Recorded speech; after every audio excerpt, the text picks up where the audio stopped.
have to remember what our species' primary interest is. Our species, like all species, has a main interest, and that's to make more of itself. It's not just about sex and reproduction, it's about foraging for resources. Resources can be food, it can be water, it can be salt, it can be shelter, it can be social connection. Dopamine is the universal currency of foraging and seeking. Sometimes talk about motivation and craving, but what you mean in the evolutionary adaptive context, what we mean is foraging and seeking water, seeking food, seeking Hey guys, welcome back to the Dream Journal. This is your host, Kareem Christmas, turning your dreams into reality. We're on episode 64 today, and it's September the 28th, 2021. Today, I'm just going to be kind of free drawing and like letting whatever comes out of my mind, draw the picture. I'm still thinking about doing like surrealism, so like I'm going to try and do a little bit of surrealism in there. Here's what I mean by that. Yeah, maybe something with clocks and time. Hope you guys enjoy it. We'll just go ahead and get started. In the background, you'll hear Andrew Huberman playing. He's talking about dopamine and its use for like motivation. You need to be able to generate the energy to go seek those things. And chances are there were dangers in seeking those things. Yes, it could be saber-toothed tigers and things of that sort, but there are other dangers too. There's the danger of a cut to your skin that could lead to infection. There's the danger of storms. There's the danger of cold. There's the danger of leaving your loved ones behind. So you go out and forage. Like you could be hunting, you could be gathering, or you could be doing both. The going out and foraging process was, we are certain, driven by dopamine. I mean, there's no fossil record of the brain, but these circuits have existed, we know, for tens of thousands, if not hundreds of thousands of years, and they are present in every animal. Not just mammals, but even in little worms like C. elegans. The same process is mediated by dopamine. So dopamine drives you to go out and look for things. And then, let's say you find a couple berries, these ones are rotten, these ones are good. Actually, let's try and do 8-bit. And kill it, or you find an animal that was recently killed and you decide to take the meat. 8-bit mix. You are going to achieve, or I should say experience, some sort of dopamine release. You found the reward, that's great. But then it needs to return to some lower level. Why? Well, because if you just stayed there, you would never continue to forage for more. It doesn't just increase your baseline and then stay there, it goes back down. And what's very important to understand is that it doesn't just go back down to the level it was before, it goes down to a level below what it was before you went out seeking that thing. Now this is counterintuitive. We often think, oh, okay, I'm going to pursue the wind. Right? Let's move this to modern day. I'm gonna run this marathon. I'm gonna train for this marathon. Then you run the marathon, you cross the finish line, you feel great, and you would think, okay, now I'm set for the entire year. I'm gonna feel so much better. I'm gonna feel this accomplishment in my body. It's gonna be so great. That's not what happens. You might feel some of those things, but your level of dopamine has actually dropped below baseline. Now, eventually, it will ratchet back up. But two things are really important. First of all, the extent to which it drops below baseline is proportional to how high the peak was. So if you cross the finish line pretty happy, it won't drop that much below baseline afterward. If you cross the finish line ecstatic, well, a day or two later, you're going to feel quite a bit lower than you would otherwise. You might not be depressed because it depends on where that baseline was to begin with. But that so-called postpartum depression that people experience after giving birth, or after some big win, a graduation, or any kind of celebration, what he's saying, postpartum drop in mood and affect and motivation is the drop in baseline dopamine. Yeah, so what he's saying there is actually something that I just recently experienced, and I thought I was like having like bipolar depression or something, but I ran a 10K and like I got like a super high dopamine rush because like I felt pretty good about like my run and like the fact that I was able to like pass up a lot of people that I was competing with. But like afterwards, like the week afterwards, like I felt like absolute crap, and it was very hard to like get motivated to do like what I needed to do. And I think that's exactly what was happening. but everyone experiences like my that baseline to some dopamine extent. got reset. And this has direct roots in these evolutionarily conserved circuits. Some of you may be hearing this and think, no, that's not how it works for me. I'm just riding higher and higher all the time. I love my kids. I love my job. I love school. I love wins. I don't want losses. I agree. We all feel good when we are achieving things, but oftentimes we are feeling good because we are layering in different aspects of life, consuming things and doing things that increase our dopamine. We're getting those peaks. But afterward, the drop in baseline occurs, and it always takes a little while to get back to our stable baseline. We really all have a sort of dopamine set point. And if we continue to indulge in the same behaviors or even different behaviors that increase our dopamine in these big peaks over and over and over again, we won't experience the same level of joy from those behaviors or from anything at all. Now that has a name, it's called addiction, but even for people who aren't addicted, even for people who don't have an attachment to any specific substance or behavior, this drop in below baseline after any peak in dopamine is substantial, and it governs whether or not we are going to feel motivated to continue to pursue other things.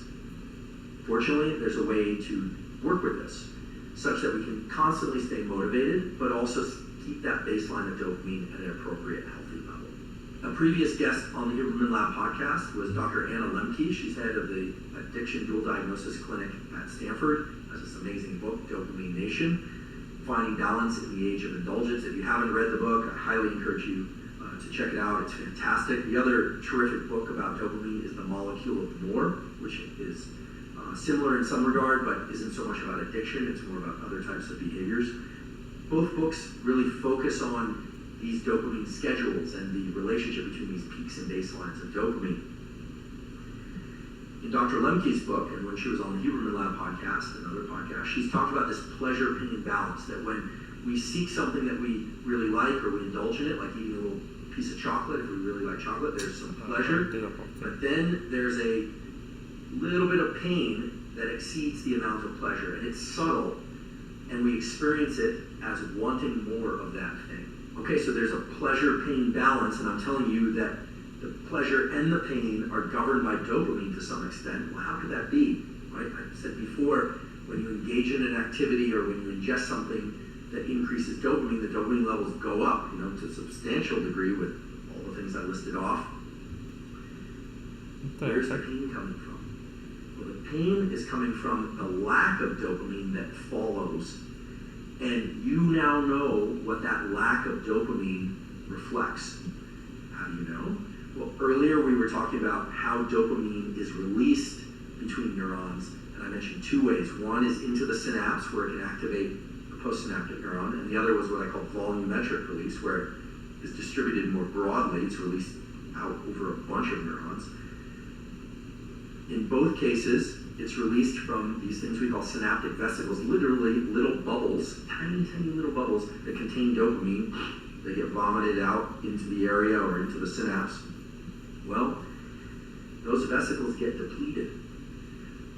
For the synaptic physiologists out there, we call this the readily releasable pool of dopamine. We can only deploy dopamine that is ready to be deployed, that's packaged in those little vesicles and ready to go. It's like when you order a product and they say out of stock until 2 months from now. Well, it's not ready to be released. Same thing with dopamine. There's a pool of dopamine that's synthesized, and you can only release the dopamine that's been synthesized. It's the readily releasable pool.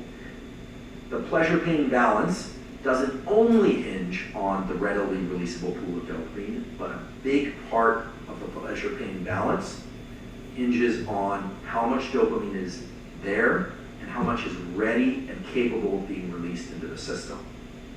So now we've given some meat to this thing that we call the pleasure-pain balance. And now it should make perfect sense why, if you take something or do something that leads to huge increases in dopamine, afterward your baseline should drop, because there isn't a lot of dopamine around to keep your baseline going. Fortunately, most people do not experience or pursue enormous increases in dopamine leading to these severe drops in baseline. Many people do, however, and that's what we call addiction.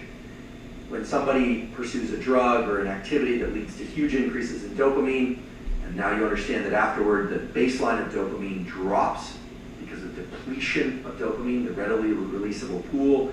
Dopamine is literally not around to be released, and so people feel pretty lousy. And many people make the mistake of then going and pursuing the dopamine evoking, the dopamine releasing activity or substance again, thinking mistakenly that it's going to bring up their baseline, it's going to give them that peak again. Not only does it not give them a peak, their baseline gets lower and lower because they're depleting dopamine more and more and more. And we've seen this over and over again. When people get addicted to something, then they're not achieving much pleasure at all. You even see this with video games. People will play a video game, they love it, it's super exciting to them, and then they'll keep playing and playing and playing, and either one of two things happens, typically both. First of all, I would say addiction is a progressive narrowing of the things that bring you pleasure. So oftentimes what will happen is the person only has excitement and can achieve dopamine release to the same extent doing that behavior and not other behaviors. So they start losing interest in school, they start losing interest in relationships, they start losing interest in fitness and well-being, and depletes their life. And eventually what typically happens is they will stop getting dopamine release from that activity as well, and then they drop into a pretty serious depression. And this can get very severe, and people commit suicide from these sorts of patterns of activity. But what about the more typical scenario? What about the scenario of somebody who is really good at working during the week, they exercise during the week, they drink on the weekends? Well, that person is only consuming alcohol maybe 1 or 2 nights a week, but oftentimes that same person will be spiking their dopamine with food during the middle of the week. Now, we all have to eat, and it's nice to eat foods that we enjoy. I certainly do that. I love food, in fact. But let's say they're eating foods that really evoke a lot of dopamine release in the middle of the week. They're drinking 1 or 2 days on the weekend. They are one of these work hard, play hard types, so they're swimming a couple miles in the ocean in the middle of the week as well. They're going out dancing once on the weekend. Sounds like a pretty balanced life, as I describe it. Well, here's the problem. The problem is that dopamine is not just evoked by one of these activities. Dopamine is evoked by all of these activities. And dopamine is one currency of craving, motivation, and desire and pleasure. There's only one currency. So even though if you look at the activities, you'd say, well, it's just on the weekends, or this thing is only a couple times a week. If you looked at dopamine simply as a function, as a chemical function of peaks and baseline, it might make sense why this person, after several years of work hard, play hard, would say, yeah, I'm feeling kind of burnt out. I'm just not feeling like I have the same energy that I did a few years ago. And of course, there are age-related reasons why people can experience drops in energy, but oftentimes what's happening is not some sort of depletion in cellular metabolism that's related to aging. What's happening is they're spiking their dopamine through so many different activities throughout the week that their baseline is progressively dropping. And in this case, it can be very subtle. It can be very, very subtle, and that's actually a very sinister function of dopamine, we could say, which is that it can often drop in imperceptible ways, but then once it reaches a threshold of low dopamine, you just feel like, we can't really get pleasure from anything anymore. What used to work doesn't work anymore. So it starts to look a lot like the more severe addictions or the more acute addictions to things like cocaine and amphetamine, which lead to these big increases, these big spikes in dopamine, and then these very severe drops in the baseline. Now, of course, we all should engage in activities that we enjoy. I certainly do. Everybody should. A huge part of life is pursuing activities and things that we enjoy. The key thing is to understand this relationship between the peaks and the baseline, and to understand how they influence one another. Because once you do that, you can start to make really good choices in the short run and in the long run to maintain your level of dopamine baseline. Maybe even raise that level of dopamine baseline and still get those peaks and still achieve those feelings of elevated motivation, elevated desire, and craving. Because again, those peaks and having a sufficiently healthy, high level of dopamine baseline are what drove the evolution of our species, and they're really what drive the evolution of anyone's life progression too. So they're a good thing. Dopamine is a good thing. Just very briefly, because it was also covered in the interview episode I did with Anna Lemke about addiction, some of you might be asking, what should I do if I experience a drop in my baseline level of dopamine because of engagement with some activity or some substance that led to big peaks? Just to put some color and example on this, a few episodes ago I talked about a friend who I've known a long time. This is actually the child of a friend who has basically become addicted to video games. He decided, actually after seeing that episode with Anna, to do a 30-day complete fast from phone, from video games, and from social media of all kinds. He's now at day 29. He's really accomplished this. Not incidentally, his levels of concentration, his overall mood are up. He's doing far, far better. What he did is hard. In particular, the first 14 days is really hard. But the way that you replenish the releasable pool of dopamine is to not engage in these dopaminergic seeking behaviors. Because remember, typically people arrive at a place where they want to stop engaging in these behaviors or ingesting substances when that dopamine is depleted, when they're not getting the same lift. In his case, he was feeling depressed. He thought he had ADHD. They were starting to treat it as ADHD. And certainly there are people out there who have ADHD, but what he found was that his levels of concentration are back. He does not need to be treated for ADHD, and actually the psychiatrist wondered if he did prior to this video game social media fast. He's feeling good. He's exercising again. I'm not making this up. This is really a very specific but very relevant example of how the dopamine system can replenish itself.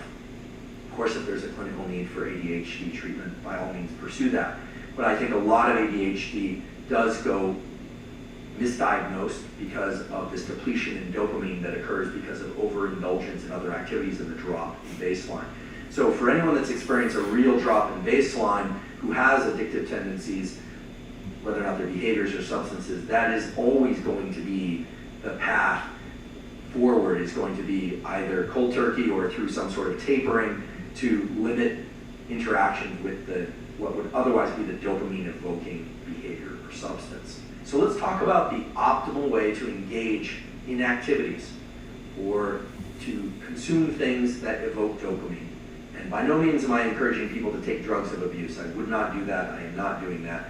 But some of the things on these lists of dopamine evoking activities are things like chocolate, coffee, even if it's indirect, sex and reproduction, provided it's healthy, consensual, context appropriate, age appropriate, species appropriate, of course, is central to our evolution and progression as a species. So certain things like cocaine and amphetamine, I will put in the classification of bad. I'm willing to do that. And other things are part of life, food, exercise, if that evokes your dopamine. How are we supposed to engage with these dopamine evoking activities in ways that are healthy and beneficial for us? How do we achieve these peaks, which are so central to our well-being and experience of life, without dropping our baseline? And the key lies in intermittent release of dopamine. The real key is to not expect or chase high levels of dopamine release every time we engage in these activities. Intermittent reward schedules are the central schedule by which casinos keep you gambling, the central schedule by which elusive partners or potential partners keep you texting and pursuing on either side of the relationship. Intermittent schedules are the way that the internet and social media and all highly engaging activities keep you motivated and pursuing. And we can take this back to our evolutionary adaptive scenario where you are out there looking for water, looking for food. Not every trail, not every pursuit, not every hunch about where the animals will be, where the food will be, where the berries will be. Not every single one of those played out. There's something called dopamine reward prediction error. When we expect something to happen, we are highly motivated to pursue it. If it happens, great. We get the reward. The reward comes in various chemical forms, including dopamine. And we are more likely to engage in that behavior again. This is the basis of casino gambling. This is how they keep you going back again and again and again, even though on average the house really does win. You can transplant that example to any number of different pleasureful activities. If you're not a gambler and that doesn't appeal to you, I have to imagine there's something that appeals to you, something that you do repeatedly because you enjoy it, and almost inevitably it's because there's an intermittent schedule. There's an intermittent schedule by which dopamine sometimes arrives, sometimes a little bit, sometimes a lot, sometimes a medium amount, okay? That intermittent reinforcement schedule is actually the best schedule to export to other activities. How do you do that? Well, first of all, if you are engaged in activities, school, sport, relationship, etc., where you experience a win, you should be very careful about allowing yourself to experience huge peaks in dopamine unless you're willing to suffer the crash that follows and waiting a period of time for it to come back up. What would this look like in the practical sense? Well, let's say you are somebody who really does enjoy exercise. But let's say you're somebody who kind of likes exercise but forces yourself to do it, but you make it pleasureful by giving yourself your favorite cup of coffee first, or maybe taking a pre-workout drink, or taking an energy drink, or listening to your favorite music, and then you're in the gym and you're listening to your music. That all sounds great, right? Well, it is great, except that by layering together all these things to try and achieve that dopamine release, and by getting a big peak in dopamine, you're actually increasing the number of conditions required to achieve pleasure from that activity again. And so there is a form of this where sometimes you do all the things that you love to get the optimal workout. You listen to your favorite music, you go at your favorite time of day, you have your pre-workout drink if that's your thing. You do all the things that give you that best experience of the workout for you. But there's also a version of this where sometimes you don't do the dopamine enhancing activities. You don't ingest anything to increase your dopamine. You just do the exercise. You don't do the exercise and expect dopamine to arrive through some what we call exogenous source as well. You might think, well, that sounds lame. I want to continue to enjoy exercising. That's exactly the point. If you want to maintain motivation for school, exercise, relationships, or pursuits of any duration and kind, the key thing is to make sure that the peak in dopamine, if it's very high, doesn't occur too often. And if something does occur very often, that you vary how much dopamine you experience with each engagement in that activity. Now, some activities naturally have this intermittent property woven into them, right? We sometimes have classes that we like and other classes we don't like. We don't always get straight A's. Sometimes we don't get rewarded with the outcome that we would like. We don't always have the perfect relationship outcome. But understand that your ability to experience motivation and pleasure for what comes next is dictated by how much motivation and pleasure and dopamine you experienced prior. The reason I can't give a very specific protocol like delete dopamine or lower dopamine every third time is that that wouldn't be intermittent. The whole basis of intermittent reinforcement is that you don't really have a specific schedule of when dopamine is going to be high and when dopamine is going to be low and when dopamine is going to be medium. That's a predictable schedule, not a random intermittent schedule. So do like the casinos do, it certainly works for them. And for activities that you would like to continue to engage in over time, whatever those happen to be, start paying attention to the amount of dopamine and excitement and pleasure that you achieve with those and start modulating that somewhat at random. That might be removing some of the dopamine releasing chemicals that you might take prior. You remove them every time, but then every once in a while you introduce them. Maybe it involves sometimes doing things socially that you enjoy doing socially, sometimes doing the same thing but alone. There are a lot of different ways to do this. There are a lot of different ways to approach this. But now knowing what you know about peaks and baselines in dopamine and understanding how important it is not just to achieve peaks, but to maintain that baseline at a healthy level, it should be straightforward for you to implement these intermittent schedules. For those of you that are begging for more specificity, we can give you a tool. One would be you can flip a coin before engaging in any of these types of activities and decide whether or not you are going to allow other dopamine supportive elements to go, for instance, into the gym with you? Are you going to listen to music or not? If you enjoy listening to music, well then flip a coin, and if it comes up heads, bring the music in. If it comes up tails, don't. Okay?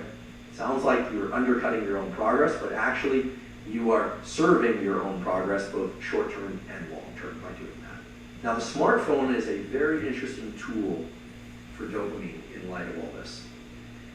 It's extremely common nowadays to see people texting and doing selfies and communicating in various ways, listening to podcasts, listening to music, doing all sorts of things while they engage in other activities, or going to dinner and texting other people, or making plans, sharing information. That's all wonderful. It gives depth and richness and color to life.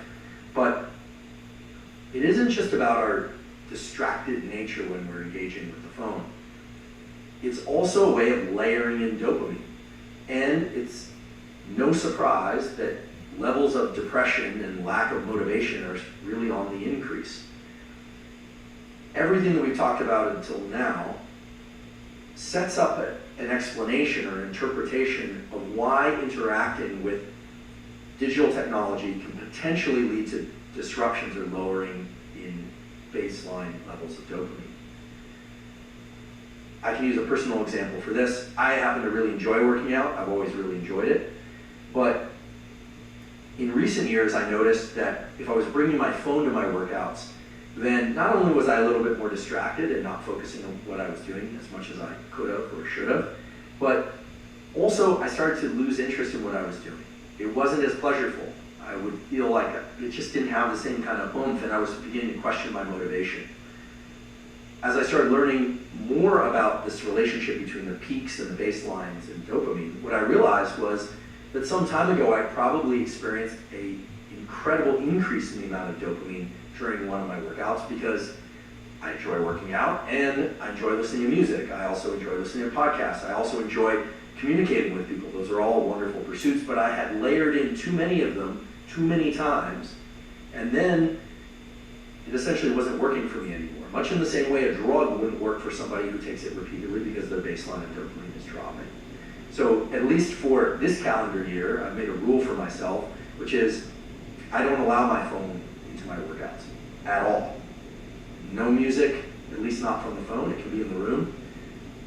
I might listen to a podcast in the room, but I don't listen to anything or engage in anything on my phone, no texting whatsoever. And most of the time, I just don't even bring it with me for that period of time. It's only a short period of time. I'm not training that often. This is something that I think has been misinterpreted as people can't be alone now. People talk about, oh, you know, they can't walk across the street, or they can't go anywhere, ride the bus, can't be on the plane without being in contact. They can't handle just their thoughts. I don't think that's really what's going on. I think what's happened is that we achieved the great dopamine increase that comes from this incredible thing, which I personally enjoy, being able to communicate by phone, by text, and exchange pictures and send links and these kinds of things, social media. But then what happens is it doesn't have that same fulfilling aspect to it. And it tends to remove the excitement and the pleasure of the very activities that we are engaged in. So I know this is a hard one for many people, but I do invite you to try removing multiple sources of dopamine release, or what used to be multiple sources of dopamine release, from activities that you want to continue to enjoy or that you want to enjoy more. And now you understand the biological mechanisms that would underlie a statement like that. It takes a little bit of working with. I know it can be challenging in the first week or so of not engaging with the phone during any kind of workout. That actually was really tough. But now I'm back to a place where I enjoy it that much more. I also feel as if I conquered something in terms of the circuitry related to dopamine. I now understand why something that I enjoyed so much had become less pleasurable for me. And there's a deep, deep satisfaction that comes from understanding, okay, there wasn't anything wrong with me or what I was doing or anything at all. It was just there was something wrong with the approach I was taking, which was layering in all these sources of dopamine and dropping my baseline. For this very same reason, I caution people against using stimulants every time they study, or every time they work out, or every time that they do anything that they would like to continue to enjoy and be motivated at. There's one exception, which is caffeine, because as I mentioned before, if you like caffeine, that actually could be a good thing for your dopamine system because it does upregulate these D2, D3 receptors. So it actually makes whatever dopamine is released by that activity more accessible or more functional within the biochemistry and the pathways of your brain and body. However, a number of energy drinks, and in particular pre-workouts, contain things that are precursors to dopamine, and on their own, even if you didn't engage in the activity, would cause the release of dopamine to a substantial degree. They do cause the release of dopamine to a substantial degree. And over time, that will deplete your dopamine. So energy drinks, pre-workout drinks, drugs of various kinds that people take to study and pay attention. We talked about some of these for the ADHD episode, things like Adderall, Ritalin, armodafinil, modafinil, taken repeatedly over time will reduce the level of satisfaction and joy that you get from the activities you engage in while under the influence of those compounds. I'm not trying to demonize those compounds for their clinical use. What I'm saying is taking stimulants and then engaging in activities that you would like to continue to feel pleasurable is undercutting the process. And inevitably, might not happen tomorrow, might not happen in a month, but inevitably you will have challenges with motivation and drive related to those activities. Now, some people can keep it right in check. They can just do the one can of the energy drink, or they only do their pre-workout before really hard days, for instance. More power to you. I actually do that sometimes, frankly. But people who are trying to get into that peak, super motivated, driven state, really focused every time they engage in an activity, you are absolutely undercutting the process, and you are undermining your ability to stay motivated and focused. So, just as we talked about intermittent reward schedules a moment ago, intermittent spiking of dopamine, if you do it at all, is definitely the way to go. And chronically trying to spike your dopamine in order to enhance your motivation, focus, and drive will absolutely undermine your motivation, focus, and drive in the long run. Ingestion of caffeine is somewhat of an exception among the other examples of things I've mentioned to avoid before what would otherwise be dopamine increasing activities, because, again, caffeine can increase the density and the efficacy of these dopamine receptors. Turns out that the source of caffeine could also matter. While coffee or tea or other forms of caffeine will have this effect of increasing dopamine receptors, yerba mate, something I've talked about before on this podcast, has some interesting properties. First of all, it contains caffeine. It's also high in antioxidants. It also contains something called GLP-1, which is favorable for management of blood sugar levels. Yerba mate, it turns out, has also been shown to be neuroprotective specifically for dopaminergic neurons.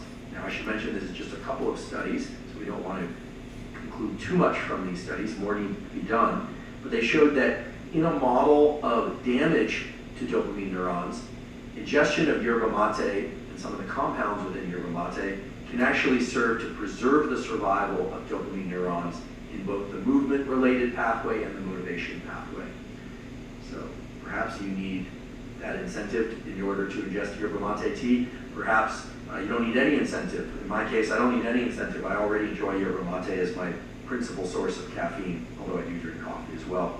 But if one were going to consume caffeine, you might consider consuming that caffeine in the form of yerba mate, both for sake of upregulating dopamine receptors and getting more of a dopamine increase, and of course for the stimulant properties of caffeine, if that's what you're seeking. And in addition to that, because yerba mate does appear to have some sort of neuroprotective, and in particular dopamine neuron protective properties.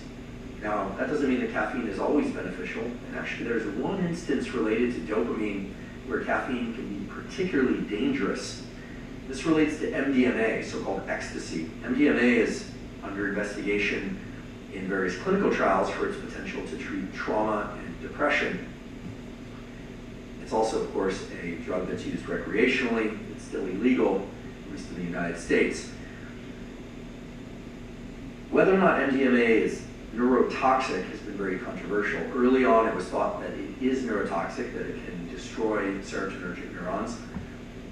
There were other papers that came out which argued that's not the case, and that's in particular because one of the early papers published in Science magazine claiming that MDMA was neurotoxic, that paper was retracted. It turns out that that study had mistakenly used methamphetamine instead, and methamphetamine is known to be neurotoxic. I think most of the data point to the idea that MDMA might not be neurotoxic, but in any case, caffeine has been shown to increase the toxicity of MDMA receptors. You might say, well, how could that be? Well, now you understand why that could be. Caffeine increases the density and efficacy of these dopamine receptors, the D2 and D3 receptors. MDMA is a potent drug for increasing concentrations of dopamine as well as serotonin and other neuromodulators. And it appears that caffeine ingestion, by upregulating these receptors, can lead to more toxicity of MDMA. So caffeine can be a beneficial substance in one context and actually can be a detrimental, if not dangerous substance in another context. Two substances that greatly increase dopamine, namely amphetamine and cocaine, can cause long-term problems with the dopaminergic pathways. And this is largely based on a study that was published some years ago, 2003, but still holds a lot of merit. This is a paper published in Proceedings of the National Academy of Sciences, a very high-tier, stringent journal. First author is Kolb, K-O-L-B, and the title of the paper pretty much tells the story. Amphetamine or cocaine limits the ability of later experience to promote structural plasticity in the neocortex and nucleus accumbens. Neocortex is the outer shell of the brain, more or less, and the nucleus accumbens is part of that mesolimbic dopamine pathway for motivation, drive, and reinforcement. Neuroplasticity, of course, is the brain's ability to change in response to experience, and neuroplasticity is the basis of learning and memory and essentially remodeling of our neural circuitry in positive ways of all kinds. And this study was really one of the first to show that ingesting amphetamine and cocaine, because of the high peak in dopamine that it creates and the low dopamine state, the baseline drop that it creates afterwards, limits plasticity and learning subsequent to taking amphetamine and cocaine. It was, at least in this study, shown to be a long-lasting effect. I doubt it's a permanent effect, but this should serve as a serious cautionary note that amphetamine and cocaine not only can cause a drop in baseline dopamine, but can actually put the brain into a state in which it cannot learn and modify itself to get better, at least for some period of time. In a previous episode on ADHD, I talked about the widespread use of drugs like Adderall, Ritalin, modafinil, and armodafinil, all of which lead to very large increases in dopamine, and for people with ADHD can really improve their symptoms. But of course, there's a lot of non-prescription, non-clinical use of those compounds as well. And it stands to reason that the use of those substances to increase dopamine could very well provide the same sort of blockade of neuroplasticity that cocaine and amphetamine do, because when you look at the amount of dopamine increase that's triggered by those compounds, it's really comparable. So again, a cautionary note against spiking one's dopamine too much on a regular basis unless there's a valid clinical need for doing that. So we've been focusing a lot for the last few minutes on the kind of darker side of dopamine and how getting big peaks in dopamine can be detrimental. But I want to acknowledge the truth, which is that dopamine feels great. Being in pursuit and motivated and craving things feels wonderful. And I don't want to demonize dopamine. What I'm trying to do today is to illustrate how dopamine works in your brain so that you can continue to engage in dopamine evoking activities. And certainly there is a place for ingesting things that can increase dopamine, provided that they are safe for us in the short and long term. There are activities that we can do that will give us healthy, sustained increases in dopamine, both the peaks when they happen and to maintain or even increase our baseline levels of dopamine. So how do we do that? What are some of these activities? Well, in recent years, there's been a trend toward more people doing so-called cold exposure. In part, this was popularized by Wim Hof, the so-called Iceman, getting into cold showers, taking ice baths, exposing oneself to cold water of various kinds. can in fact increase our levels of dopamine as well as the neuromodulator norepinephrine. This is not a new phenomenon. Copy the layer. In the 1920s, a guy by the name of Vincent Prisnitz was one of the first people to popularize and formalize cold water therapies.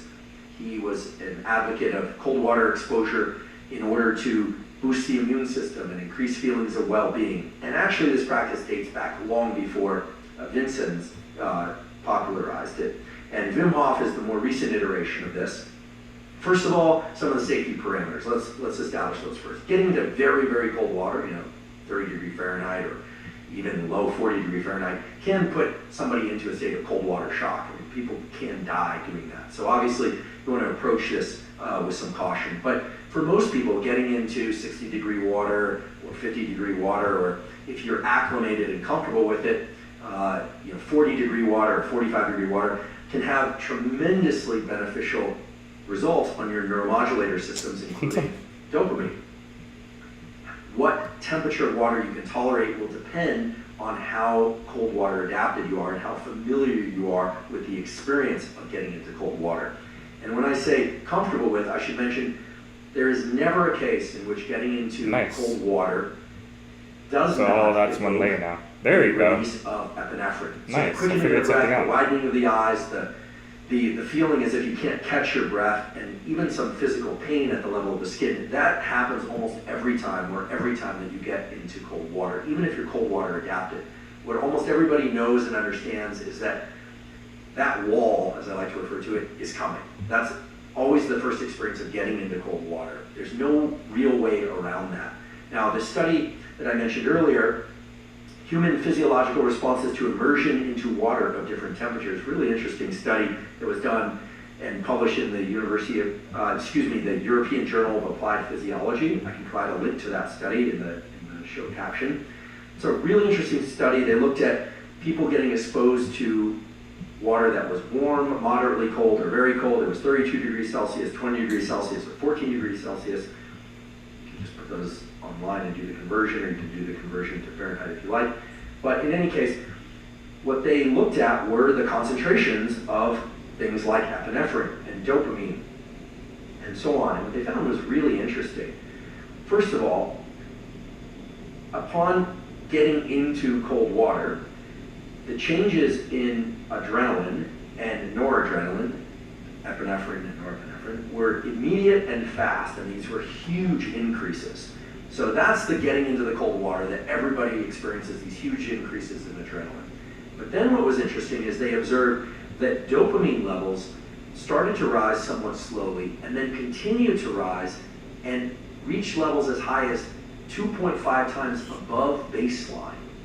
That's a remarkably high increase. Remember, if we go back to our examples of chocolate, sex, a doubling above baseline, nicotine, 2.5 times above baseline, cocaine, the increase in dopamine from cold water exposure of this kind was comparable to what one sees from cocaine, except in this case it wasn't a rise and crash.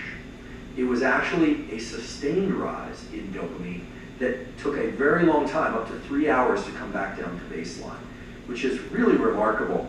And I think this explains some of the positive mental and physical effects that people report subjectively after doing cold water exposure. One question that many of you are probably asking is, just how cold should the water be? Well, you could mimic what was done in this study and do 14 degrees Celsius, but for some people that will be cold enough, for some people that will be too cold. They did look at the release of stress hormones like cortisol, in addition to the release of things like epinephrine and adrenaline. And it's interesting that they noted that in all cases, but especially at that coldest temperature, there was an increase in cortisol, but that it was transient, that eventually people's cortisol, the stress hormone, subsided a bit. There are basically two different approaches to remaining in the cold when it's uncomfortable. One is to try and relax yourself, to try and practice slow breathing, try and dilate your gaze. I've talked about this before in previous podcasts, go into panoramic vision, to essentially try and calm yourself so that it's not as stressful in the cold. Other people, however, take the approach of trying to ramp up their level of internal autonomic arousal, meaning to get really energized and kind of lean into the friction of the cold and they find that easier. Other people distract themselves. They recite the alphabet, or they do anything to try and distract themselves from the discomfort. To be totally honest, it does not matter for sake of dopamine release, because the dopamine release is triggered and then continues even after you get out of the cold water. Now, in this study, it was long exposure to cold water. It was an hour. That's a long period of time, and I do warn you against getting into cold water that's so cold that it will make your temperature drop and make you hyperthermic for an hour. That actually can be dangerous for a lot of people. You might have a hard time reheating, and hypothermia is not a good thing. They had people monitoring subjects in these studies and paying attention to their core body temperature. I can't think of a good name, so I'm just going to call this one Clockhead. It's well established now that getting into cold water, whether or not it's a shower, an ice bath, circulating cold water, a stream, etc., that can evoke the norepinephrine release immediately and the long arc of that dopamine release. Why would that be good? Up until now, I've basically said getting increases in dopamine are detrimental to your baseline. Well, this does appear to raise the baseline of dopamine for substantial periods of time, and most people report feeling a heightened level of calm and focus after getting out of cold water. So cold water exposure turns out to be a very potent stimulus for shifting the entire milieu, the entire environment of our brain and body, and allowing many people to feel much, much better for a substantial period of time after getting out of the ice bath or cold water of any kind than they did before. Now you might ask how often to do this. Some people do this every day. It can be very stimulating, so typically doing it early in the day is going to be better. I don't necessarily recommend doing it right before sleep, but some people do it in the afternoon, and some people will indeed do that 7 days a week. Other people 3 days a week. Other people every once in a while. What I can say is, once you become cold water adapted, once it no longer has the same impact of novelty and feeling a bit like I don't want to say a shock to your system because you don't want to go into cold water shock, but once it is comfortable for you, then it will no longer evoke this release. There really does seem to be something in the pathway from cold water exposure through the norepinephrine pathway and into the mesolimbic brainstem that causes this release of dopamine. But nonetheless, it's a basically zero cost. I mean, you need access to water of some sort, cold water, shower, etc. But basically zero cost way of triggering a long-lasting increase in dopamine without ingesting anything, no pharmacology whatsoever. Please, again, approach it with safety and caution in mind, but it is a very potent stimulus. Again, 250% of rise in baseline, 2.5 times rise in baseline rivals that of cocaine, which is really remarkable. Now I'd like to talk about the positive aspects of rewards for our behavior and the negative aspects of rewards for our behavior. And from that, I will suggest a protocol by which you can achieve a better relationship to your activities and to your dopamine system. In fact, it will help tune up your dopamine system for discipline, hard work, and motivation. Hard work is hard. Generally, most people don't like working hard. Some people do, but most people work hard in order to achieve some end goal. End goals are terrific and rewards are terrific, whether or not they are monetary, social, or any kind.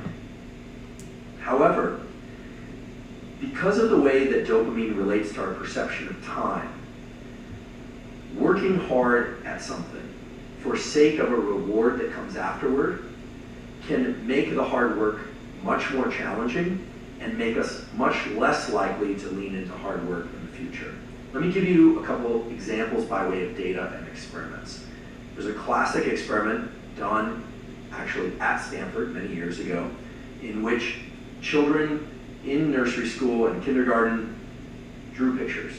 And they drew pictures because they like to draw. The researchers took kids that like to draw and they started giving them a reward for drawing. The reward generally was a gold star or something that a young child would find rewarding. Then they stopped giving them the gold star, and what they found is the children had a much lower tendency to draw on their own. No reward. Now, remember, this was an activity that prior to receiving a reward, the children intrinsically enjoyed and selected to do. No one was telling them to draw. What this relates to is so-called intrinsic versus extrinsic reinforcement. Oh, this was When we 65. receive rewards, even if we give ourselves rewards for something, we tend to associate less pleasure with the actual activity itself than evoked.